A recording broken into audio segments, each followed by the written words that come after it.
It happened one evening in a restaurant that served grilled chicken. On the table, as one would expect, there was a huge plate of chicken. A European-looking man named Hugo, who was a holy sign of Sagittarius, said that Harry was destined to die tomorrow. Harry, who was sitting opposite him, chewing on his chicken, asked again. And then he said that he didn't think the man had such a low opinion of him. The man's face was covered in scars, and one of his eyes was blind, and the hood of his jacket was pulled over his head. And then Harry asked him if it was because he had taken all the legs that were on the plate. A little angry, the man opposite replied that it was not like that at all. Continuing to chew his chicken, Harry said that he understood why he was worried, but he had nothing to worry about and he definitely wasn't going to die. He chuckled and said that he had killed more misfortune-bringing you than all 12 constellations combined. So how could someone like him die? Hugo just clasped his hands together tensely and stared at the table. There is a demonic tower in this world. This tower is the home of the most terrible monster that can bring death to all mankind. It all started on the last day of the 20th century, namely, when the mighty ones who bring misfortune have driven humanity into a corner with their overwhelming power. They left behind only pitch darkness and chaos, and it was during this period that 12 gods appeared, calling themselves sacred beings. They vowed to give humanity the power to fight off all monsters, and they chose 12 people to be given that same indescribable power. But one day something happened that no one expected. The 13th Awakened appeared, who was without the blessing of the sacred entity. Moreover, this awakened one was so powerful and so incredible, and therefore even the 12 saints were not his equal. And this awakened one was none other than Harry. Hugo and Harry reached the entrance to the demonic tower, where 12 saints were already waiting for them. Hugo thanked the man for the fact that it was thanks to him that they would be able to organize an attack on the demonic tower. Sitting down on a rock, Harry replied that words were not enough and that he wanted a 5-year supply of fried chicken, to which the man asked him if he was not tired of it yet. And then he irritably noticed that the man continued to pronounce his last name incorrectly, to which Harry said that his last name sounded stupid. One of the saints, a girl with long blue hair, said with a smile that after defeating the red-eyed one, an incredible reward would await them, to which the man who was next to her chuckled and said that the reward would be at least $100 million, since this monster is considered the most terrible. Suddenly Harry, covering his face with a scarf, told them that they would be better off asking for a 10K stay at a 7-star hotel somewhere in Hawaii. And then he said that it would be better this way, because of the red-eyed one, many countries are on the brink of crisis. The man who had spoken earlier about the reward grinned nastily and called the boy, and then, with the same grin, he asked him if he shouldn't raise his standards if he wanted to work with them, and if he didn't want to heal his disfigured face and body. Looking at their backs, Harry thought that they were not saints at all, just a bunch of scum who only cared about their own gain. Suddenly, the two turned around and addressed the boy again, and laughing nastily, the man told the boy to stop rushing to help everyone he came across because only a few victims would recoup that price. The guy sighed heavily and said that it was time for them to go, and he himself thought about how good it was that he would never see them again after finishing this business. And all the saints entered the cave, from the ceiling of which hung long stalagmites, and everything around was illuminated by a warm glow. The saints stopped and looked up in amazement. They looked at something so big that they had to take their heads off. As it turned out, they were already in front of the Lord of the demonic tower, next to whom they all seemed like small flies. Harry thought that just one look at the Lord made him feel a terrible pressure. Suddenly the ruler opened his mouth from where something lit up, and his gaze did not leave the people who came to him. Everything around the cave shook violently, and the saints began to look around. The ground, unable to withstand the pressure, began to crack. The pressure was so strong that Harry put his hands out in front of him to protect himself as he began to be swept backwards. The stone in front of the ruler's throne cracked, and a bright light burst out from the cracks. And then a huge glowing pillar broke through the floor, rising upward. This pillar of light lifted up all the saints who were within its area of effect. A pillar of light burst from the roof of the castle, and everything around was illuminated by its glow. Soon this light faded, and everything around was filled with smoke. The frightened saints, who missed this pillar of light, hid against the walls of the castle. And at their feet there was a cliff, under which there was a whole lake of lava. The throne of the ruler remained untouched. Only the smoke from this blow hid it. The Lord raised his head smugly, looking around, a wide smile on his face. The saint girl had already recovered a little from this action, but her body continued to tremble slightly, and she could only quietly say that they needed to run. And then she screamed, and all three saints who were still alive immediately ran back. Harry remained standing where he was, turning to them. He quietly said that he couldn't believe that these bags of shit were called saints. He gripped the handle of his weapon tighter, thinking that it didn't matter to him anyway. After all, he will be the one who will fill the hall for this red-eyed man. And then he, breaking the earth, instantly rushed forward. With a sharp movement, he jumped up and found himself right at the level of the monster's forehead. The guy swung his weapon to strike. After some time, Harry continued to strike.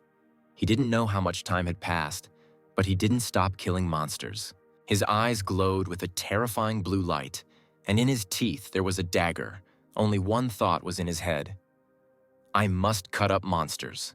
In the shadow of the cave, many red eyes appeared, different in shape and size. A huge number of monsters appeared in front of Harry, who no longer had his jacket on, and he thought that this was a special trap in which more and more hordes of monsters were constantly appearing. Harry no longer had a left arm. His body no longer looked like a body because it was completely covered in scars, but his eyes continued to sparkle with that cold blue light. Clenching her jaw even harder, causing his gums to bleed, she wondered if they all thought he would give in so easily. There was a mad light in his eyes as he promised himself and all the saints that he would survive and tear them all to shreds. Time moved forward inexorably, and now 20 years have passed since that moment. Harry was approaching another monster who exclaimed that this could not be.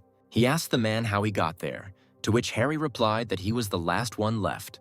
The monster pressed himself even more tightly against the stone and screamed in panic, begging for help. Harry raised his foot to step on the monster, a long beard already growing on his face, and he said that it was already over.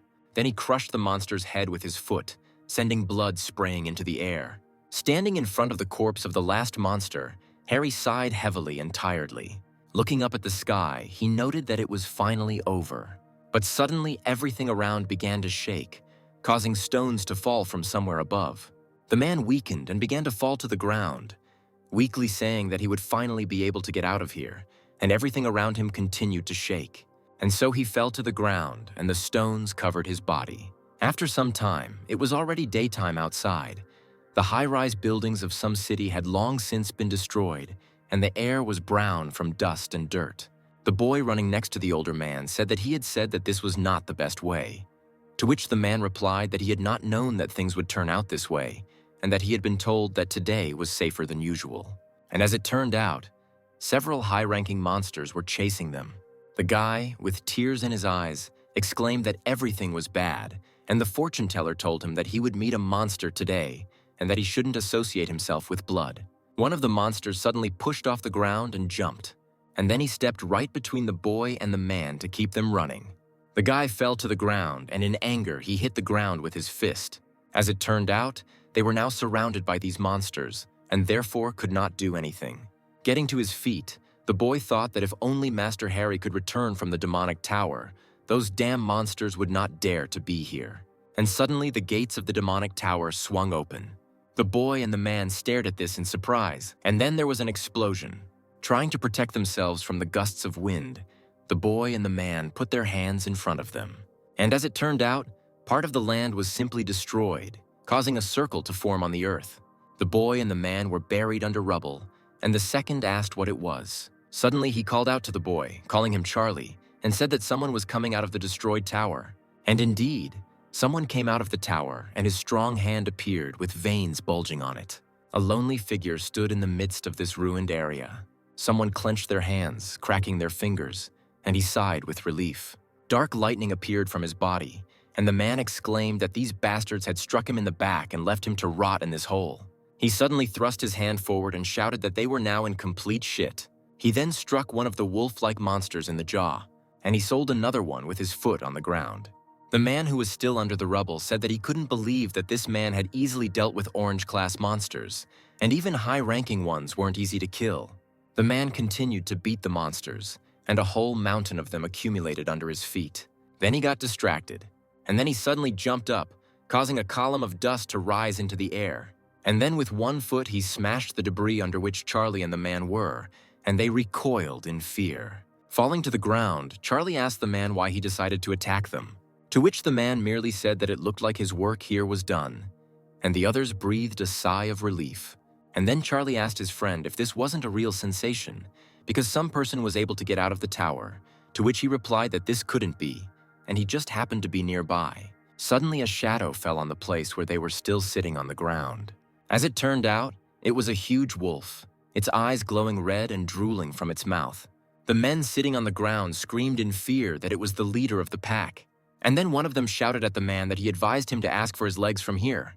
The monster's eyes glowed even brighter, and red lightning bolts erupted from its body. And then he opened his mouth, from which a beam of red light burst forth. The men cowered in fear, pressing their hands to their heads. This beam of light illuminated the space in front of the monster, destroying everything around. The explosion was so powerful that it could be seen for several kilometers. Soon the light went out and everything became quiet. Charlie and his friend were surprised to notice that they were still alive. Opening their eyes, they noticed in front of them only the broad back of a strange stranger who stood in a relaxed pose. Looking around, they noticed that the earth was destroyed by that beam, but they did not feel the impact because there was a man standing in front of them. Charlie's friend thought that perhaps this stranger had protected them. And then the stranger took off and jumped high into the sky, causing everyone else to look up. And the man raised his hand to strike the huge dog. With one powerful blow, he smashed the beast's head into the ground. Charlie and his friend were quite surprised by this. The stranger landed on the ground with a grin on his face, and then he proudly turned to the men, while the corpse of the monster lay behind him. He said that he was definitely finished now, but he himself noted with displeasure that it stunk in there. And then his gaze moved somewhere to the side, and he quietly muttered something. He turned to the men standing behind him, causing them to flinch in fear. The man began to turn towards them to say something, his whole body radiating some kind of unkind green light. The men shook with fear, trying to understand what he wanted to tell them. But the stranger only smiled good-naturedly and asked them to buy him some food. He scratched his head awkwardly while the men just fell silent in shock. And then he added that clothes wouldn't hurt either. After some time, the stranger and the two men reached a small cafe. The man put the now empty plate on the table with a sharp movement. Charlie's friend glanced at the check and, noticing the cost of the meal, practically gave up the ghost. And then they indignantly asked the stranger how he managed to eat food worth $1,000, to which he replied that they didn't have that much money, and that's why he ordered very little. He then turned around to order another round and remarked that they were willing to pay for his meal for saving their lives. To which Charlie's friend shouted indignantly. Charlie, covering his ears, asked the stranger who he was and why he was near the tower. The man, chewing on a toothpick, replied that he was inside the tower, and the children simply came out of it, to which surprised exclamations were immediately heard, and the man said that he had one more question. He asked them who they were, because they looked like fish townspeople, but they had a magical aura about them. Charlie's friend replied that it was because the guy was a Templar, and then he asked him if he himself was a Templar. As he picked up the boat from the table, the stranger replied that he had no need to wag his tail in front of some bigwig. But suddenly something surprised him. He looked at his reflection in the spoon, and suddenly his face became distorted as if from fear, and cold sweat ran down his face. He slammed his hands on the table, stood up with a sharp movement, and exclaimed that he urgently needed a mirror, to which the waitress quietly pointed it out to him. Approaching the mirror, the man began to take off the clothes he had received. He stared at the mirror in shock, his hand almost touching his face. He noted that his body was completely healed. Harry thought that his old wounds were so terrible that there was no point in even trying to heal them. And then he came to his senses and noticed that his left hand was also in place. He looked at his palm, which now had some kind of round mark on it. When the man looked at it, the sign began to appear, and a snake became clearly visible on his palm. Suddenly, Harry felt a strong pain in his arm, which made him grab it tightly. The veins on his arms bulged. The guy's body began to stain itself with green light, and the outline of a snake appeared behind his back. The man closed his eyes, and when he opened them, he was no longer in the cafe. His whole body seemed to have turned into a disembodied spirit. In front of him was a huge snake, which looked at him with its red eye. The man seemed tiny compared to the snake, and the snake released its thin tongue. Harry reached out to touch her. When he did this, a bright light shone from the place where they touched. And then everything around lit up with a bright yellow light. The next moment, Harry woke up sitting on the floor of the cafe with his hand extended forward. Charlie extended his hand, trying to help the man up, and asked him if he was okay. Harry waved his hands and asked if they had seen a huge snake, to which they only stared at him. Charlie said they didn't see any snake. They just saw him suddenly take off his clothes and run to the mirror and then start screaming while clutching his wrist. Looking at his palm again, the man concluded that it seemed like no one else could see it except him. And then the man felt something behind him. As it turned out, these were some tablets with text that said that he had survived death, and now he became the owner of the constellation Ophiuchus, as well as a description of his abilities. One of his skills was super regeneration, and Harry thought that he had never heard of other saints seeing anything like that before. Moreover, he does not sense the energy of sacred beings. However, be that as it may, he was satisfied with this arrangement because his body had fully recovered. Now he needed to track down the traitor who had left him for dead, and especially the one who had stabbed him in the back. Harry, thinking about this, tensed his hand, causing his veins to bulge, and he said that this whole body began to tremble just from the thought. And Charlie and his friend, noticing the strange behavior of the man, shook with fear. At the same time, somewhere in the place where the incident took place, police tapes were already hanging. The man standing nearby said that the demonic tower, which was considered an indestructible fortress, had suddenly collapsed, to which the other replied that this news would soon set the whole world on its ears. The first one said that this place has a special connection with Harry. Could this be the work of his followers or other saints? The second man replied that it was interesting, and then he told the other to look at Thoreau pulling. He said that this was a monster that was difficult for even high-ranking saints to deal with. Who else could challenge such a monster and destroy the tower? Then the first man asked if Harry had really gotten out of the tower alive. Another told him that they couldn't be sure of that. They could only wait until new leads appeared.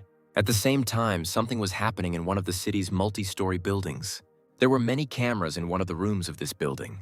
The reporters approached Victor and asked him how he could comment on the destruction of the demonic tower and whether it was possible that Harry had returned alive. Victor, who was the holy sign of Ares, stood on the stage and did not answer. Taking the microphone, he said he had no comment on the matter. And then he and his bodyguards left the room, while reporters shouted after him, wanting answers. An expensive car was driving along the road at great speed. Victor, who was sitting in it, hit the armrest with force, breaking his glasses. He grimaced and exclaimed that he had heard Harry's name so many times today. He wondered if he had really been alive all this time in the demonic tower, all 20 years? Putting his hand into his vest, he thought that this couldn't be possible, because there were thousands of deadly creatures there, and they were all black class. He took his pipe out of his pocket, thinking that it could already be called a miracle that they managed to get out of there, opening the red-eyed man's throat, and the man could not have survived there. Biting his pipe, he thought about how Harry's body was on the edge due to the monster's deadly attack, and he didn't even wear armor like all the other saints. He frowned, thinking that perhaps he really was still alive. Thinking about this, he exhaled a huge ball of smoke, and then, clenching his jaws, he hissed that then it would be the end of them all. Meanwhile, Harry took Charlie's phone and said that he should start with this bastard. Meanwhile, a plane arrived at one of the airports, and only one person came out of it who was greeted loudly. The bodyguards exclaimed that it was an honor for them to meet one of the 12 saints. As it turned out, the one who arrived on that plane was Hugo, the holy sign of Sagittarius. Descending to the ground, he asked the still bowing men where the Prime Minister was, and they replied that he was waiting in his office and that transport was ready. Hugo immediately headed towards the car, and the bodyguards bowed even lower. One of them, looking after the man, remarked with admiration how majestic he was. He said that this is exactly what a truly chosen person should look like. The car drove quickly along the road.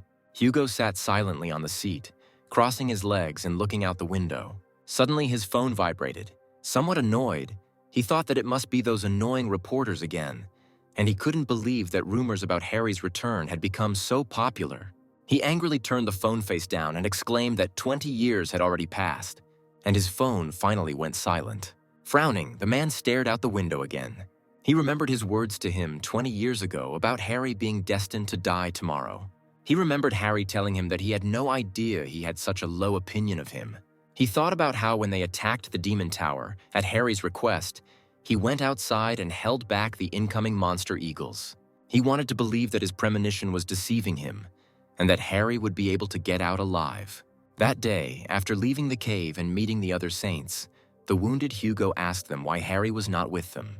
And then it turned out that the saints who had entered Harry together had abandoned him and returned with the head of the red-eyed man. This event became known to the whole world. 20 saints, including himself, were recognized as heroes and gained even greater influence. Hugo, unable to believe that Harry was dead, asked again and again to begin searching for him. But Jean-Louis, the holy sign of the dark cancer, answered him with a grin that it was time for him to stop. He said that he knew perfectly well about the number of monsters in the demonic tower, so there was not a single chance that Harry survived. With an even more disgusting grin, the man said that if Hugo was so worried about Harry, then he could go looking for him alone. No one would stop him. But then the list of saints would be reduced to 11. Hugo didn't respond to this. He just clenched his jaws tightly, grinding his teeth in anger. Thinking about this, the man's mood worsened and he unbuttoned the top button of his shirt. Looking out the window, he thought that no matter how strong Harry was, he couldn't survive. And besides, too much time had passed. Suddenly, the driver told you that the Prime Minister was calling him. The man took the call and the Prime Minister asked him if he could talk, to which he replied that he could and asked what the matter was. The Prime Minister asked him if he had heard the news yet, and then said that it seemed the demonic tower had been destroyed. Hugo clutched his head and sighed wearily, wondering if this story was happening again. And then he said that if the man wanted to ask him to start looking for Harry, then he had to refuse. Frowning, she said that the man died that day and that the incident with the tower was most likely a setup by his fans. And then he told the Prime Minister not to even hope to get more votes with this, to which he replied that this was not at all the case. He said that if the report that had just been transmitted to the South Korean government was true, then a call had been made to that number very recently. Not understanding what was going on, Hugo asked what kind of challenge this was. The Prime Minister replied that the call had been made to Harry's personal phone number, causing Hugo to shudder all over. He pounded his fists convulsively on the back of his chair and cried out, asking if it was true. And then, in a panic, he ordered the driver to stop the car. The wheels stopped abruptly, raising dust from the road. Reaching for the phone, Hugo thought that it might have been Harry calling him then. Looking at the screen, he saw that it said that he already had 39 missed calls and a voice message sent. The man stared at his phone screen with his mouth wide open. He tapped the phone screen to call the number that had called him recently. He sat tensely in his chair as the phone continued to ring. Suddenly, the call was answered and a voice came from the receiver, calling the man by the nickname Harry had called him. And then Harry told him in English that he would find him and kill him, and then he happily said goodbye to him. Hugo's mouth was wide open when he heard that voice. He realized that that manner of speech was so similar to Harry. Could he really be alive? And then he screamed, ordering the driver to return to the airport. Meanwhile, Harry was still sitting in the same cafe. He looked at the phone screen with a menacing grin and said that Hugo had grown up and now even dared to ignore his calls. Charlie asked him who he was calling so persistently, to which Harry simply replied that it didn't matter. And then he said that this smartphone, as the guy called it, is just an amazing thing. Harry said that he entered the tower in 2005, and now in 2025 the world has become a much better place, to which Charlie asked him if this was the first time he used a smartphone. And then he said that with it he can connect to the internet and even follow the news. The man peeked out from behind his smartphone and asked if he could then watch the news about Harry. Charlie, pointing to his phone screen, replied that, of course, the forehead was the hottest topic of discussion right now. And immediately, a lot of different news and posts about Harry appeared on the phone screen.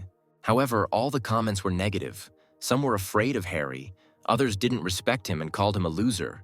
The man, reading this, got angry and squeezed the phone too hard, causing Charlie to scream in fear. Grinding his teeth, Harry exclaimed, asking who saved them from the red-eyed man. And yet these saints did nothing for them, and they praised them. He exhaled, calmed down, and said that he should just ignore it, which was kind of sweet. Looking at his phone screen again, he saw the news about the revision of the will that Harry left. He decided to give all his fortune to orphanages and educational institutions in the event of his death. Remembering this, he smiled weakly and said that he hoped that all the money reached the recipients. And then he poked at the screen to see the news. But as it turned out, the news was about Harry leaving all his property, including relics, to the saints, in the hope that they would use them for the benefit of the whole world. The man got angry again, but with even greater force, which made him squeeze the phone so hard that it shattered into small pieces, and he screamed that he would definitely strip them of their pathetic skins.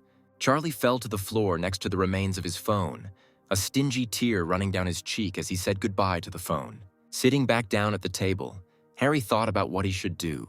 He thought about warning them about his return, but his appearance was very different from what it was 20 years ago. And even if he went out into the street and started shouting that he was that same Harry, no one would believe him. Therefore, he should torture each of the 12 saints separately, and he should go to the bottom for some time.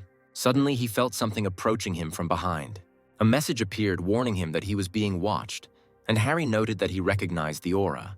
He decided to leave the cafe, and noticing him, Charlie asked him where he was going, to which the man replied that he was going to get some fresh air. After leaving the room, he stopped on the street, and looking up at the sky, he was able to notice many spirits of some kind. As it turned out, these were avatars in the form of rams. Upon noticing them, Harry immediately realized that these were animals of the holy sign of the White Aries. There have been reports that these avatars have recreated the barter in the name of the White Aries, and therefore the cause of other constellations is leveled, and the avatars demand tribute.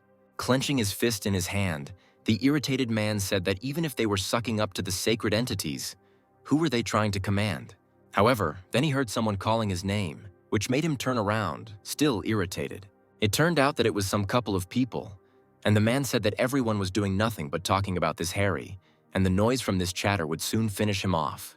The woman who was walking next to him, holding his hand, replied that she was talking about the same thing, and that this stupidity was being reported on all the news. The man, lighting a cigarette, said with a grin that although the man's name was not tarnished, he was amazed that everyone had suddenly started showing interest in him. On the man's cardigan, a golden badge with the sign of the Gemini constellation glittered. Charlie, who followed Harry out, noticed this and realized that these people were from the Twins constellation squad. Frowning, the man from the Gemini constellation squad noticed someone standing in his way. Charlie shouted at Harry to come back quickly and not to provoke these people. However, Harry didn't seem to hear him and continued to stand in place. The irritated man asked the other what he was looking at, and then he ordered him to get out of there. Charlie and his friend, seeing this, became completely dejected and thought that they were finished. The man standing in front of Harry raised his hand to inhale more smoke from his cigarette, and then he exhaled all this smoke straight into the man's face, practically standing close to him. Noticing the displeasure on the man's face, the member of the Gemini constellation squad asked him if there were any problems, and then he leaned his forehead against him and defiantly told him to hit him if he had any problems. The woman who was with that man immediately told him to calm down, otherwise the boy was going to shit his pants. And then the couple started walking past, calling him a coward.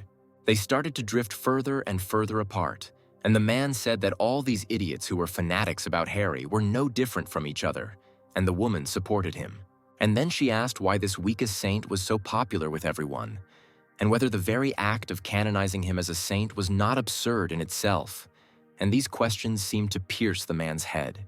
Charlie ran up to calm Harry down and told him that he had done well and that it was good that he had provoked the representatives of the Gemini constellation. However, the next second, Harry turned to the departing couple and shouted at them, calling them cockroaches. The couple turned around in disbelief and asked again if he was talking to them. Being completely enraged, the man replied that he was talking to them, and then he cracked his fists. The man from the Gemini constellation squad immediately turned around and walked back quickly. He stood face to face with Harry, pressing his forehead against his, and asked him irritably what he had just said. And then he started talking about how he was just a pathetic simpleton, from whom there was not even a magical aura. But suddenly someone's hand rose above his head. Harry quickly snapped his fingers at the man's forehead, sending him flying. He slammed into the wall of the house with a sharp movement, raising dust, and his woman screamed. Charlie and his friend froze in panic as they watched this. Harry stood there with a smug grin, his shirt blowing in the wind and his fingers still steaming. The woman decided that she could not stay away, and so she decided to use her ability, causing her body to turn into white light. A second later, she was behind Harry, but he immediately noticed her, asking her if she really thought he wouldn't notice her. And then with another click, he sent the woman flying, causing her to crash into the wall of another building. Touching his face with his hand, he quietly called these people losers. Charlie's friend exclaimed that using magic in the middle of the street was strictly prohibited, to which Harry replied that if he had used magic, there would have been no trace of those losers left. To which Charlie and the man were surprised to think that Harry had taken out 2 A-rank Templars with just brute force. Harry suddenly noticed something and lowered his head a little, and then he crouched down to get closer to the man he had knocked out. He carefully picked up the medallion that hung around the man's neck, and then, with one sharp movement, he tore it off. And then he said that this is exactly what he felt when he hit the man, and he asked if it was a relic. Having looked at the medallion more closely, he asked where these people had obtained the relic, since only saints should have them. In response, Charlie asked the man if he really knew absolutely nothing. And then he said that several decades ago, humanity was practically wiped off the face of the earth. But thanks to sacred beings and the constellations they chose, people managed to survive this disaster. However, only 12 people could not protect this entire vast world, and so they decided that they had to start gathering followers, which today are called branches. Those who were given a piece of the power of the saints began to be called Templars.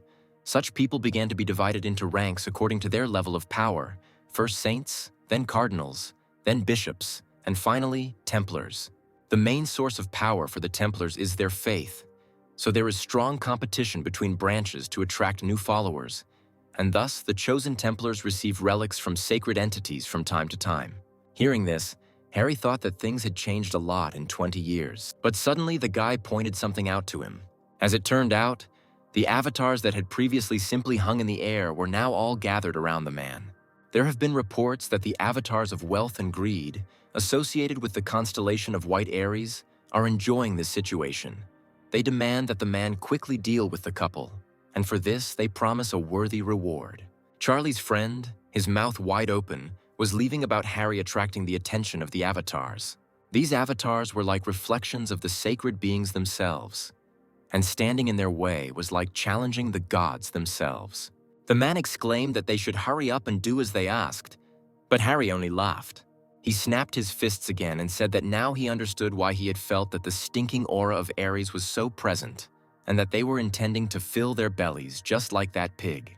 Putting his hands in his pockets, Harry took a step forward, saying that in the end, nothing had changed.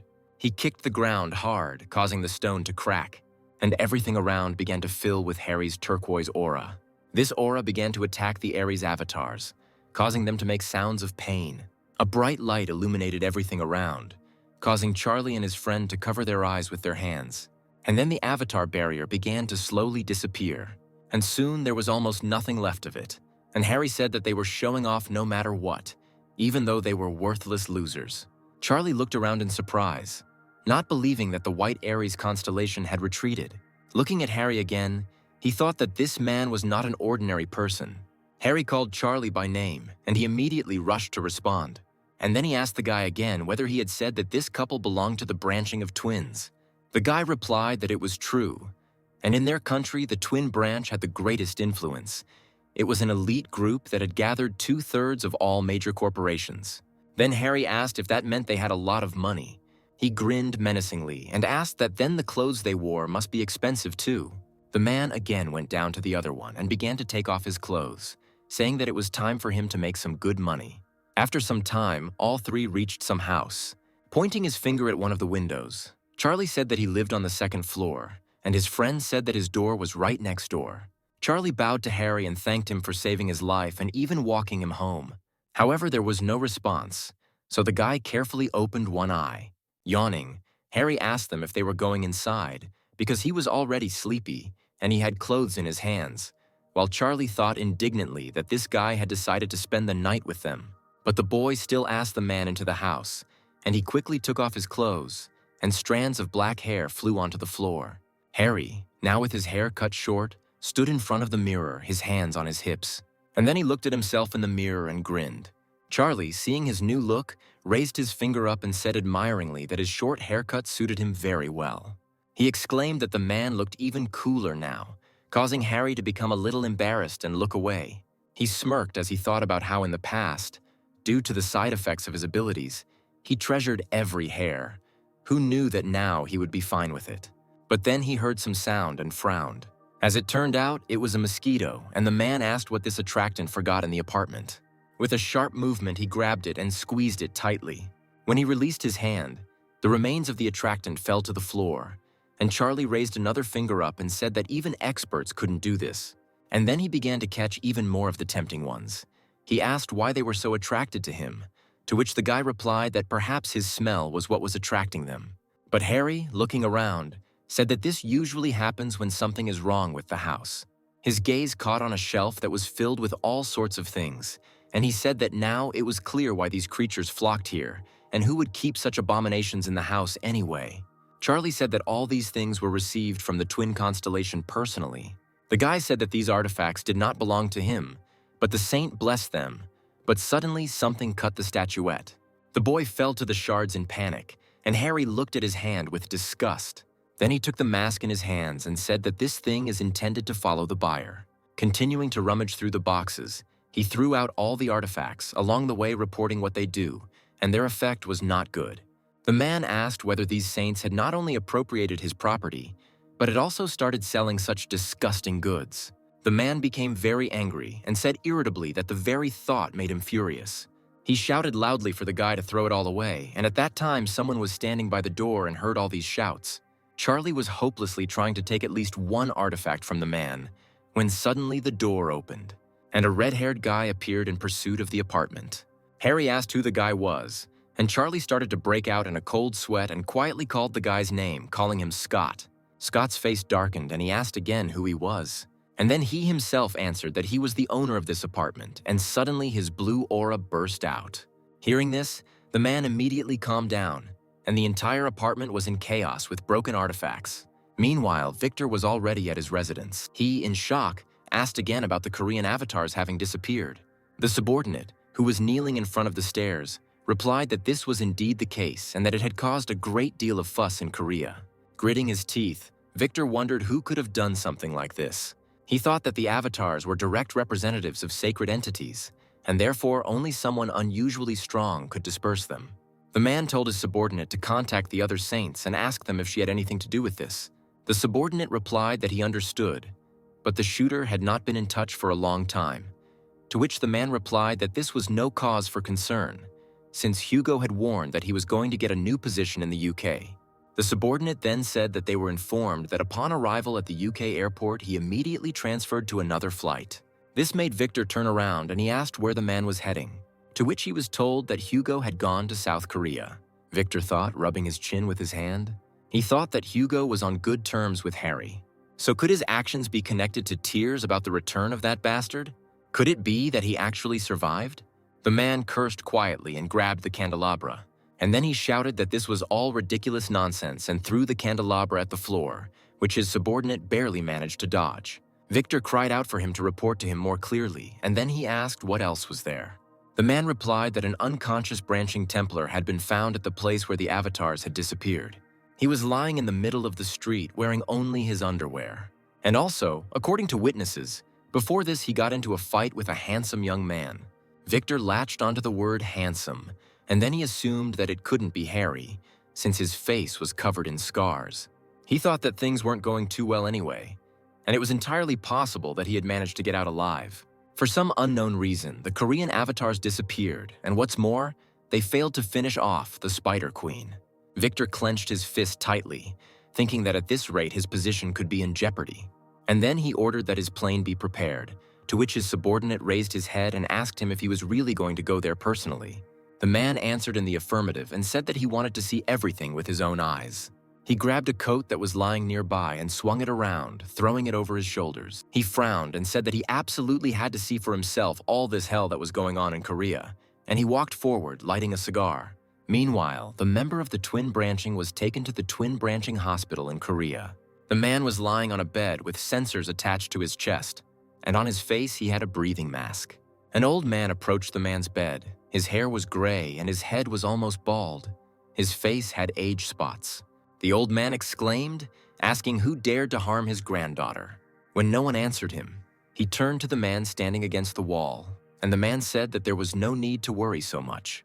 The man replied that the saint of the Gemini constellation had sent him specifically to sort this out. This man's name was Mike. He was a Templar of the S class of the Gemini branching. Meanwhile, Harry and Charlie told Scott everything, and he asked again whether they had really met at the demonic tower. He continued asking about the events, clearly not believing it one iota, and Charlie just nodded in panic while sweat ran down his face. Scott screamed at him to stop lying to him, and besides, the man had destroyed all of his artifacts, to which Harry said they were fakes anyway. The guy asked the man what branch he was from, to which the man asked him if he really thought he needed something like that. Then an irritated Scott asked what god he believed in then, to which Harry replied that he didn't need those 12 idiots. The guy asked his rank, to which he also did not receive a normal answer. Then he decided to ask his name. The man, also irritated, replied that his name was Harry. Scott could no longer stand this irritation, and Charlie hastened to calm him down. The guy's blue aura swirled around him, and he said that the man had broken into someone else's house without permission and destroyed all the relics. The light from the aura became even brighter, and a figure appeared above his head as he exclaimed that this bastard still dared to call himself by the name of the Great Harry. Charlie called Scott again, yelling at him not to destroy their apartment. An alert went out that a magical outburst from a follower of the twins had been detected, and Harry said that it looked like this tough guy was determined to destroy this house. The man then activated one of his new skills, God's Gaze. Then information appeared that Scott was a follower of the A-rank twins. His nickname was Crushing Blow. Information appeared about his skills and personal traits, and the most important was his trait Genius, thanks to which the effect of training was 200%. Harry thought that at such a young age, the boy already possessed high-ranking skills. The trait Genius was clearly not just his for nothing. The figure above the boy's head screamed loudly, causing his eyes to glow blue. Trying to defend himself, Charlie yelled at the man to run as fast as he could, since Scott was a high-ranking Templar and also a huge fan of Harry. Scott then asked the guy if he was crazy and then told him to get out of his way if he didn't want to get swatted. But the man suddenly appeared behind him with a grin on his face and said that the guy was playing with fire so hard that he was in danger of peeing his pants. Hearing his voice behind him, the guy immediately hurried to turn around. But when he did, the man immediately sent him flying with his flick. Scott fell to the floor, his blue aura fading, and the man said that at this rate, this idiot would have burned down not only his apartment, but the entire house. Charlie asked in a panic if he was okay, to which Harry replied with a grin that everything was great. However, this did not completely convince the guy, and he looked at his friend uncertainly. Meanwhile, Scott lay unconscious on the floor, with a huge bump on his forehead and foam coming out of his mouth. Harry went to his room to take a nap, and Charlie began to slow down Scott so that he would wake up. The man entered one of the rooms and slowly closed the door, and then he froze and stopped at the door, looking around the room. The entire table was covered with hairy figurines. The man with a darkened face asked what it was, to which Charlie said that he had said that Scott was obsessed with Harry, and the guy, who had already woken up, asked him to be careful with the figurines. But the man immediately broke one of them, saying that they irritated him, and therefore he needed to at least tear off the head. Charlie tried to drag his friend out the door while he screamed at the man that he was a fucking psycho, to which the man responded that he was Harry, not a fucking psycho. Scott screamed hysterically, tears running from his eyes and snot from his nose, his face twisted in pain. Meanwhile, someone was sitting in one of the cafes in Korea. News reports indicated that yesterday afternoon, 2 members of the twin lineage were attacked by an as-yet unidentified individual with the stated intent of stealing items. Hugo, who was sitting at the table, covered his face with his hand, thinking that this was definitely Harry's doing. And what was he thinking? The waitress approached the man and, with a smile on her face, asked him if he was ready to order. But the man irritably told her that Victor should stop this clown show and get out of here. Victor, in the body of a waitress, answered with a grin that he had figured it out too quickly, and therefore it was not interesting. And then he said that he hadn't been able to contact him for a long time and therefore was glad to see him. He leaned on the man's shoulder and said that judging by his hasty arrival in Korea, he came here because of Harry, and therefore he should tell him everything. Hugo snapped his fingers and said that this is exactly why he hates this pervert who steals people's bodies. The girl's body jerked in response to this, and she came to her senses.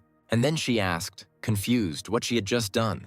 The man slammed his fist on the table and thought about how he needed to get to Harry as quickly as possible. The next day, Charlie and Scott went to the hypermarket. Charlie asked his friend if the man could really be Harry, to which he replied that he looked completely different. And then he cried out that Harry is also a hero of humanity, he can't be such a redneck. To which the guy replied that he definitely saw him coming out of the demonic tower, and his strength was amazing. But Scott only answered once again with confidence that this couldn't be, because his father had told him so, and then he quickly hushed up the subject. Suddenly someone shouted that there was a thief here, and the guys stopped, looking around. And then something suddenly knocked them off their feet and turned over their cart. As it turned out, it was that same thief. Falling to the floor, Charlie noticed that he was very fast, which meant that he was from the Scorpio branch, and his friends said that he was wasting his powers on bad things.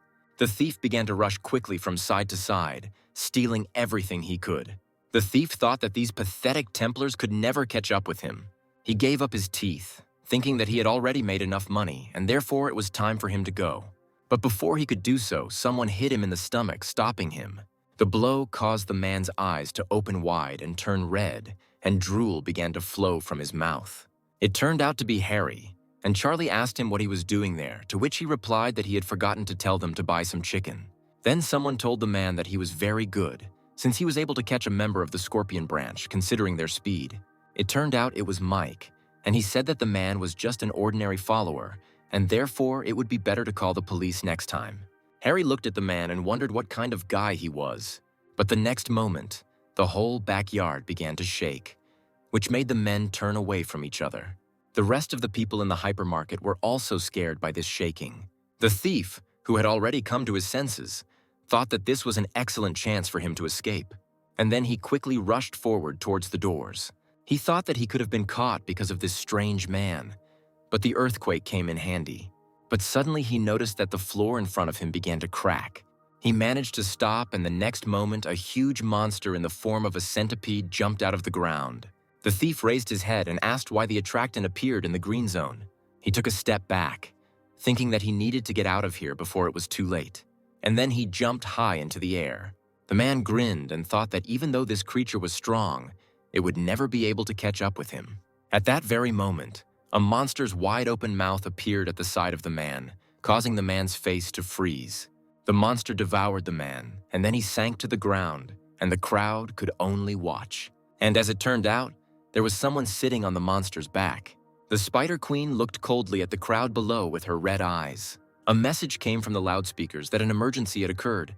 A bad guy had appeared in the hypermarket, and everyone needed to return to the building immediately. Meanwhile, the monster rushed at the crowd, which was in a panic to return to the building, and the voice announced that due to the invasion of the Spider Queen, this zone was turning red. The alarm was still sounding. People were panicking and trying to escape, and one little boy stopped in the middle of the road, crying loudly. The monster's mouth opened wide, and he was about to tear off this easy prey. But before that happened, Harry landed on the monster's head. The boy froze, looking at his savior, his body shaking slightly, and Harry told him that he should be more careful. The man extended his hand to him with a smile on his face, his eyes shining with a turquoise light, and he asked if he was hurt. But the next moment, the boy rushed forward, running away from his savior. The man cleared his throat awkwardly and said that the boy seemed to be okay. Rising to his feet, he asked what this giant was doing here. The monsters began to pounce on the man, and then a turquoise snake began to form next to him. The snake's head appeared next to his, and the man asked about the fact that today he would be able to have fun for the first time in a long time. Meanwhile, the black car was driving quickly along the road. Victor, who was sitting in this car, asked his subordinate to repeat it. The subordinate said again that the creatures that brought misfortune appeared in the middle of the hypermarket, to which the man asked him to repeat the name of that creature. Then he said that they were told that it was the Spider Queen. Hearing this again, Victor thought about how they had failed during the raid, and he had barely managed to put the seal. Had she already escaped? Clenching his fist, he thought that there was no way he could make a red-class monster on his own. After the appearance of the wallpapers that bring misfortune, they began to divide locations into 6 classes according to the level of danger, where the blue zone is a blessed abode. Green zone is a safe zone. The yellow zone is a zone of slight danger. The orange zone is a zone of monsters that pose a great threat to life. And the red zone is the zone where deadly monsters have gathered. The black zone is a zone where life is impossible. Since the Spider Queen has appeared in hypermarkets, it is now a red zone. Victor's driver asked him what they should do now. After a short silence, the man replied that they needed to seal everything. He thought that no one should know anything. If the public knew about the failure of the last raid, they would lose their reputation. In a bit of a panic, Victor told her subordinate to tell them that they could no longer save those inside and to send the Templars to completely seal off the building. Meanwhile, some bubbling sounds continued to be heard in the hypermarket. The monsters continued to advance in numerous hordes. Mike put his hands out in front of him, and and everything around him was illuminated by a cold light, and he exhaled steam from his mouth. He dropped to the ground and touched it with his hands, causing it to freeze, and this ice moved toward the monsters. The ice reached the monsters and they became bound by it. The man, wiping sweat from his face, told them not to dare underestimate them. But the next moment a crack appeared in the ice.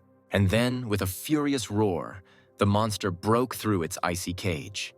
Panicked, Mike wondered how they had managed to do it so easily. But suddenly Harry appeared in front of him with tin cans in his hands. Mike wondered when the man had managed to get here. Tossing one of the cans, Harry said with a grin on his face that these bastards must be really hungry, since they decided to feast on people. And then he quickly waved his hand, and all the jars that were in his hands flew at the monsters. However, this only made the monsters even more angry. But then something cut the monster in half. Harry rushed forward, cutting through the monsters that were in his path, and he cried out, asking them if they knew who they were opening their mouths on. The man's eyes glowed green as the monsters' bodies fell to the ground, and he said that normal mobs should know their place. Scott and Charlie stared at this with their mouths open. Suddenly, a message appeared in front of the man's face, stating that he had destroyed the attractor. There were reports that he had increased the Divine Throne EXP and obtained a consumable material. A sparkling shard appeared on the man's hand, and a message appeared stating that consumables could be used to create new skills and relics. Clutching the shard in his hand, the man thought that despite the 50% penalty to his physical capabilities, moving didn't seem that difficult, and perhaps he could use even more energy than before. Mike thought that it was impossible for a man to easily destroy S-class monsters that even he couldn't stop. Harry approached Scott to return the knife that he had taken from his home. Mike didn't take his eyes off him and wondered where he came from, but suddenly he remembered something. And then he called out to Harry, calling him an amateur, and he turned his head. And then he cried out that he was the same man who attacked one of the followers. And Harry, hearing this, shuddered, and he immediately remembered the couple he had recently beaten up. But then he hit the man in the face, telling him to shut up. Mike fell to the ground from the blow and his body shook slightly. Harry asked him how he guessed.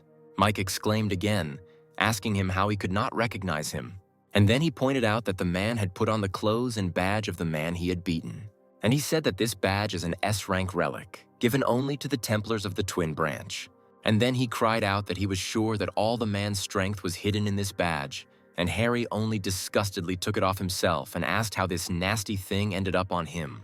And then he squeezed the badge with his fingers, destroying the abomination. Seeing this, Mike became even more angry.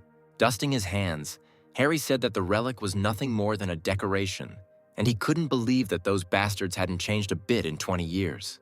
But suddenly a furious cry of a monster sounded next to them. Harry immediately put on a serious face and looked towards the sound. Charlie also looked in that direction and pointed at something with his shaking finger. As it turned out, it was the Spider Queen who was riding a monster and chasing people. Then the men tensed up and Harry's body was covered in green light. And then this light became even brighter, and streams of wind gathered around it. And a second later, he was already rushing forward. He rushed straight towards the Spider Queen. Flying closer, he raised his hand and struck at the head of the monster on which the queen was. From this blow, the monster immediately fell to the ground, breaking the stone covering. People looked around in panic at the loud sound. Mike was also watching this, but he had absolutely no idea what the hell was going on. It seemed completely insane to him that the man would rush at this monster without any relic on him. Suddenly, a voice was heard in his ears, calling for the attention of all the Templars of the Gemini branch. Scott and Mike, who heard the voice, immediately realized that it was Bishop Simon. Simon told Scott and Mike to get out of that building immediately. He said that the people from the Ares branch intend to completely seal the building. He said that Victor was already on his way here and they couldn't stop him, and besides, even a saint couldn't cope with the Spider Queen. That's why they decided to get rid of the place completely, because the saints would get into trouble if people found out about their failure.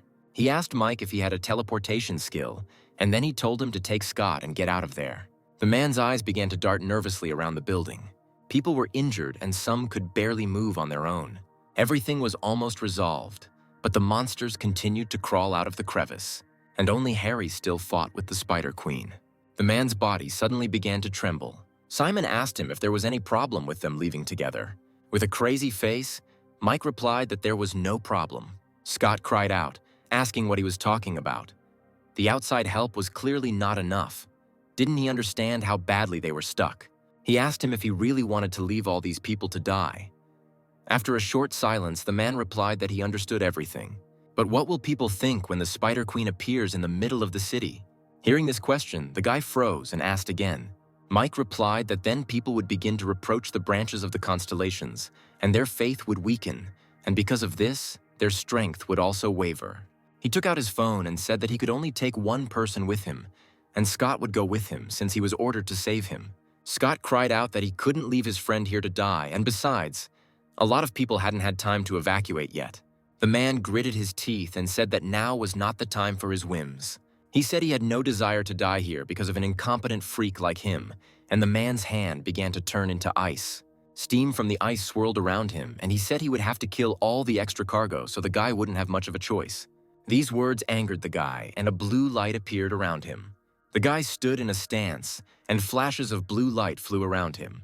Coming closer, Mike asked him if he was really going to fight him. He said they were on completely different levels, and he needed to put his miserable conscience aside and make a rational decision. But before he could say anything else, something hit him in the back. As it turned out, it was the paw of a monster that was now pressing the man to the ground. Harry landed next to her on the ground and wondered why they were still here. He said that it was dangerous here, and therefore they should leave quickly.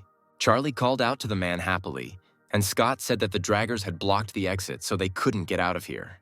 The guy said they should either use the teleporter or destroy all the monsters here. Looking around, the guy noted that there were currently a lot of wounded in the building, and the people from the Ares branch decided to seal the entire building. Harry swore in response, saying that it was just a headache, and Mike began to crawl out from under the rubble with groaning sounds. With a sudden movement, he rose to his feet, scattering the debris around him, and then he shouted, telling Harry to come to him. Harry said that he thought the man had already chickened out and ran away at the speed of light, to which the man shouted at him to shut up.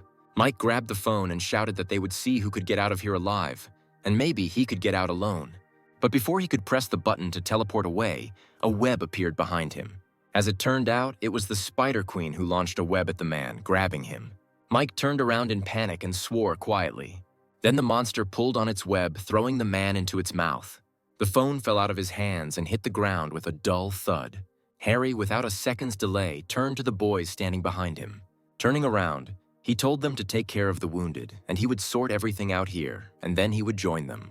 A green light enveloped his body as he said it wouldn't take long. Meanwhile, the Ares branching barrier continued to surround the building.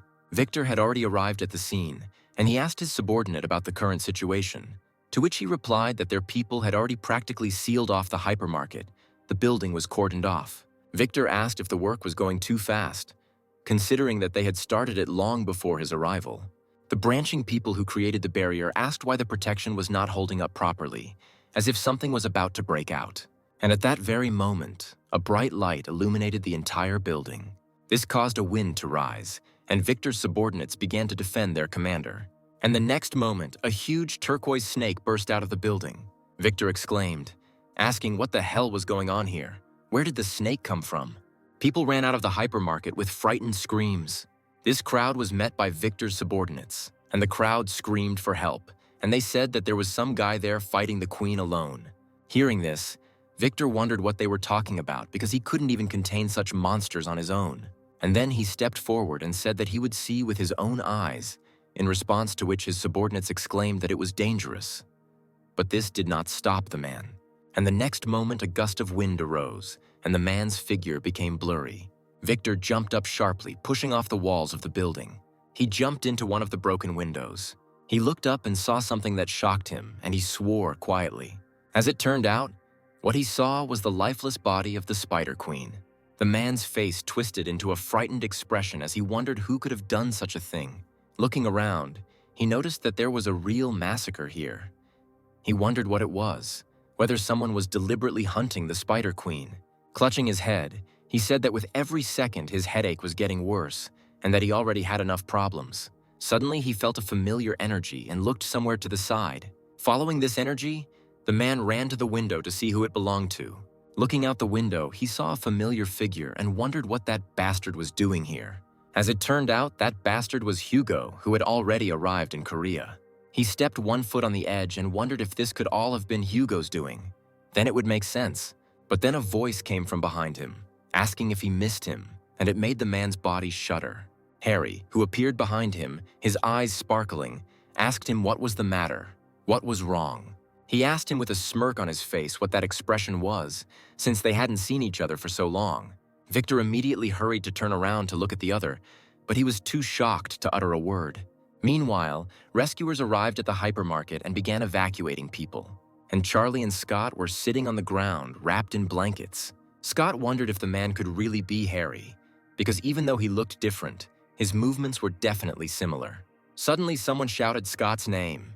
As it turned out, it was a breathless Hugo who asked the guy what he was doing. Turning away from the man, the boy asked him what he was doing there, to which he responded by asking if that was the right way to greet one's own father. Hearing this, Charlie laughed, and Scott just clicked his tongue in irritation. Hugo took his chin in his hand thoughtfully, looking cautiously at his son. And then he said that at least he was not hurt, and a little medical attention would quickly return him to action. And then he asked him if he saw who did all this to the monsters, since he was in the building when it happened. But instead of answering, Scott only turned away from his father even more, and the man thought irritably about who he took after. And the guy asked his friend if everything would be okay with Harry. Hearing this, the man ran up to Charlie and grabbed him sharply by the shoulders. And then he cried out, asking the guy if he really knew Harry, and the guy asked again, not understanding. And then the guy said that now he understood who the man meant when he called him by this strange nickname. It turned out it was Hugo. And then he said that the man was in the hypermarket right now, and by the way, he defeated the Spider Queen, and he introduced himself to them as Harry. The man, still holding the boy by the shoulders, told him to describe everything in more detail. But before the guy could say anything, a loud sound was heard in the building and something hit the wall. Meanwhile, Victor was fighting with Harry. He jumped away from him, already out of breath. Harry was absolutely fine, and he said it was too much. Wiping his face with his hand, he said that they met for the first time in 20 years, and the first thing the man decided to do was attack him. Victor asked the man how he managed to survive at all, and then he looked at his face and thought that the man looked very much like Harry. But where were his ugly scars? And his voice was different from before. He thought about how he looked too young, and then Victor shouted at him about how this little bastard dared to imitate Harry, and he even got worried for a moment. Harry asked again, uncomprehendingly. Victor screamed that this bastard dared to deceive him, and therefore he would pay for it with his life, while Harry calmly asked what he was even talking about. And then he hit him in the stomach with a sharp movement, screaming that all this time he had been profiting from others, deceiving them. The man quickly flew back from this blow, but Harry didn't stop there, and with a quick movement he found himself at the side of the man to strike again. He hit the man again and he flew straight into the ground. Lying on the ground, Victor began to make muffled sounds, and Harry lowered himself to the ground and began to approach him. He said that he needed to teach each of them a good lesson, and then he asked about how he had lived while he was imprisoned in the demonic tower. He asked and said that they had appropriated his relics and wealth and even divided his will. Clenching his fist in his hand, he said with a smile on his face that it was okay. He was going to finish them all off anyway. He began to list the order in which he would destroy everything he had, and the man began to shake with fear. Harry exclaimed that he would destroy everything he held dear, and it seemed to hit Victor hard on the head. He gritted his teeth and thought that this couldn't be happening. As he rose to his feet, he thought that the man was not bluffing, because his manner of behavior and speech were so similar, and he could not even recognize his movements. Could he really be that Harry? Could he really have escaped from the demonic tower? Victor stood up and said that all this was nonsense. And then everything was illuminated with a red light, and Victor's body rose above the ground. Swords began to appear from behind him, and the man told the other to prove to him that he was the same Harry. A magic circle with an image of Ares appeared under Victor, and swords appeared from the portal behind his back. Then a hat and mantle appeared on the man's body, like those of the emperors of ancient dynasties. A message has emerged that the sacred entity of the Ares constellation, the Jade Emperor, has revealed itself. Harry chuckled and asked if even a holy being had decided to honor him with its presence. Victor raised his finger, pointing at the man, his eyes glowing red. And red chains grew out of the ground around Harry. These chains began to wrap around his body, restricting his movements. Victor asked him if he still considered them weaklings. A wave of swords flew through the air, and the man said that he did not know how the other managed to survive in that tower. Victor raised his hands to the sky, preparing to use the heavenly weapon to attack the chained Harry. A multitude of swords rushed towards Harry in waves. Harry said with an emotionless face that the Emperor's power was really amazing. Victor waved his hand, shouting for him to shut up, and the swords sped up,